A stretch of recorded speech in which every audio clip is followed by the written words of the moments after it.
Boa tarde, senhor presidente. Boa tarde, senhores e senhoras deputados, deputadas, quem nos ouve. Ontem nós ouvimos aqui uma série de menções, a mensagem do governo, as duas mensagens do governo em relação ao PPA e a LOA, nobres deputados Luiz Paulo, Valdec, deputada Rejane, deputado Flávio Serafini, e eu me recordo, deputado Eliomar Coelho, fez uma brava explanação aqui, mas eu quero me ater também na mensagem trazida a essa casa pela liderança do governo, na pessoa do deputado Márcio Pacheco, que fazia uma defesa, sobretudo, ao tema que é o tema recorrente na atuação do Executivo do Estado, que é a segurança pública. A gente vem falando sobre isso desde o início da nossa legislatura, muitas outras deputadas vêm falando sobre isso, o quanto, e eu dizia ontem ao deputado Valdec, em seu discurso, prestava bastante atenção, de que não ter plano é o plano, né? Em política não existe lugar vazio e não ter projeto. Não ter um projeto, um plano estratégico, é um projeto. E quando o deputado Márcio Pacheco fazia aqui a sua defesa, muito bem argumentada, sobre a diminuição dos índices de violência nos resultados dos 10 meses de gestão da segurança pública sob a batuta de Wilson Witzel, esses números, eles vêm também atrelados a um número absurdo de mortes perpetradas por esse governo, como em nenhum outro que o antecedeu. Mas vamos nos ater primeiro à questão do orçamento. A previsão total de despesas para 2020 é de pouco mais de 80 bilhões. Desse valor, 12,7 bilhões são destinados à segurança pública. No que se refere, no outro ponto, aos gastos com educação, e o deputado Valdec, com certeza, Flávio falava ontem, deputado Valdec também, com certeza vai se debruçar sobre esse tema, a questão do PCCS, que sempre fala com muita propriedade. O valor representa quase a metade, o valor destinado à educação de 7,7 bilhões, representa quase a metade desse processo. E para a saúde, a deputada Rejane ontem falava aqui, 6,7 bilhões. Veja, no estado do Rio de Janeiro, em que saúde e educação sequer foram citados, para não ser leviana, o deputado Márcio Pacheco falou sobre a diminuição da evasão, o quanto de escolas, mas não falou das escolas que foram fechadas, né? Não se tem um programa, um planejamento estratégico profundo para a demanda de educação e saúde no estado do Rio de Janeiro. Não se falou do sistemático fechamento de turmas e turnos, no que isso impacta no estado do Rio de Janeiro, no que se refere, inclusive, à ocupação de postos de emprego formal, baixa escolaridade, consequentemente, baixa ocupação nos postos de emprego.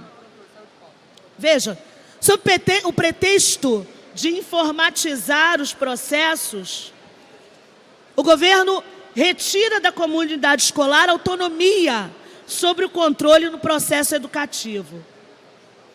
O PPA e o LOA refletem, nesse governo, um profundo desconhecimento. Eu vou falar desconhecimento, mas eu me recuso a pensar que o Executivo não tenha pessoal habilitado, uma assessoria habilitada nas suas secretarias para construir um plano estratégico que, de fato, leve o estado do Rio de Janeiro a sair da sua condição dramática no que se refere ao maior contingente do número de desempregados do Brasil, de cada 10, 7 estão no estado do Rio de Janeiro, que não tem um programa de desenvolvimento nem de produção de novos postos de empregos formais.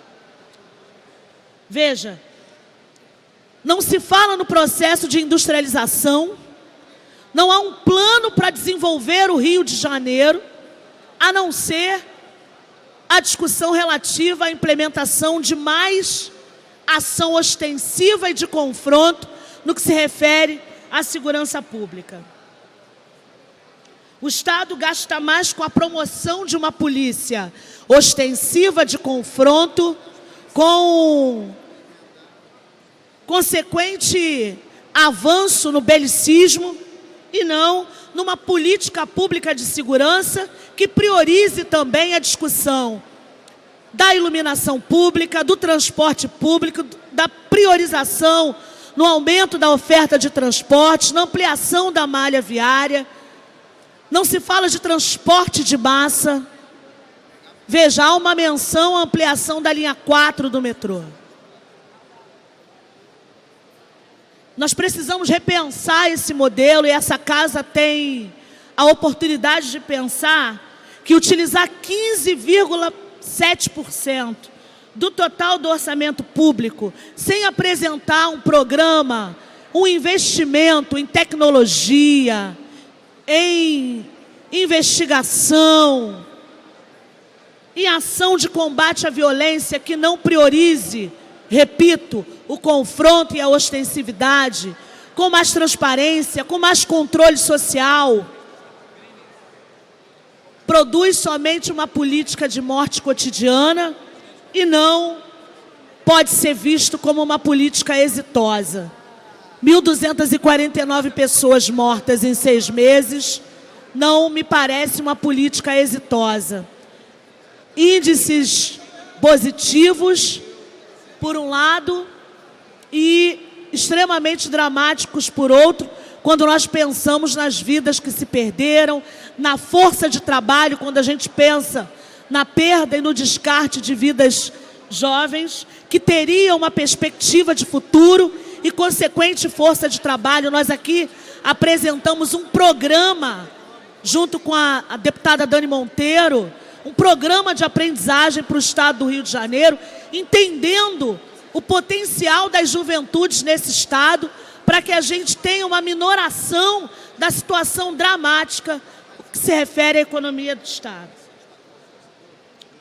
Por fim, no que se refere à implementação de emprego e renda, o total dos gastos sociais destinados à geração de emprego e renda para 2020, na LOA, foi de 27 milhões, correspondendo a 0,034% do total do orçamento fiscal do Rio de Janeiro. Veja, isso é uma vergonha. Em meio a uma crise econômica, você tem uma diminuição de 26% no orçamento destinado à implementação de ações para se produzirem postos de trabalho no estado do Rio de Janeiro. Isso em relação a 2018, tendo 2018 como norte.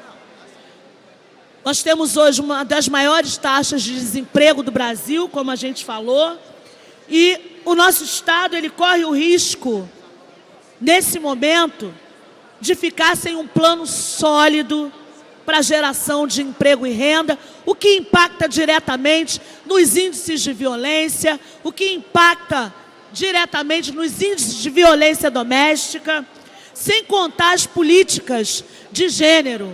Não há previsão para as políticas de gênero. Veja, para finalizar minha fala, presidente, a dotação orçamentária prevista na lei orçamentária anual para 2020, para políticas de gênero, para a implementação de políticas para as mulheres.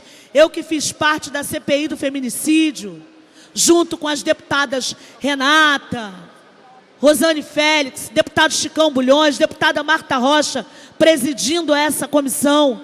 deputada Rejane, nós vimos o que é o impacto de não se ter uma rede adequada de acolhimento e de atendimento às mulheres vítimas de violência no estado do Rio de Janeiro e, consequentemente, também de acolhimento aos seus filhos e filhas. Mas o governo Wilson Witzel destina a fortuna de R$41 mil para execução de políticas para as mulheres desse estado. Nós, mulheres desse estado, chefiamos a mais da metade dos domicílios. E o governo do estado prioriza ostensividade e confronto, pouca transparência, nenhum plano para tirar o estado do Rio de Janeiro desse quadro dramático de ocupar em cada 10 desempregados do estado brasileiro, tendo 7 só aqui no estado, R$41 mil para a implementação de políticas de gênero, para equipamentos de acolhimento a mulheres vítimas de violência, para ampliação das delegacias especiais de atendimento à mulher, enfim, para políticas de saúde para as mulheres. Ou seja, essa é a lógica do plano estratégico que não existe do governo Wilson Witzel.